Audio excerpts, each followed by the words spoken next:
એક સાઈડ પ્લેટમાં સમોસા પડ્યા હોય કે દાબેલી પડી હોય અને એક સાઈડ પ્લેટમાં ફ્રૂટ પડ્યા હોય તો કેટલા જણા એવા છે કે જે ફ્રૂટ ડિશ સિલેક્ટ કરશે?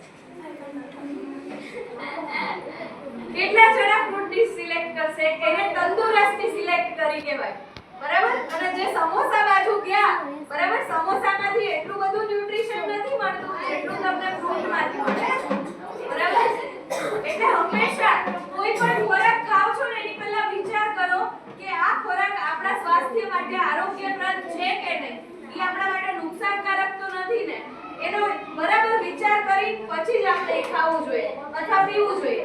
ઘણાને આમાં છે ને બહુ સોફ્ટ ડ્રિંક્સ પીવાની ટેવ હોય, થમ્સ અપ છે, સ્પ્રાઇટ છે, બરાબર, એવી જુદી જુદી સોફ્ટ ડ્રિંક્સ લ્યો છો એ તમારા સ્વાસ્થ્ય માટે અતિશય નુકસાનકારક છે. થમ્સ અપ થી તમે ટોયલેટ સાફ કરો ને તો એ ટોયલેટ સાફ થઈ જાય, બરાબર? એવી રીતે તમારું સ્વાસ્થ્ય ઈ બગાડી નાખશે.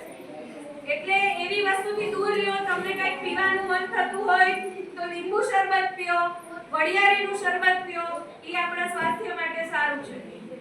યોગ્ય સ્વાસ્થ્યનું સારું રહે એવું તમે ખાશો ને તો જ તમારો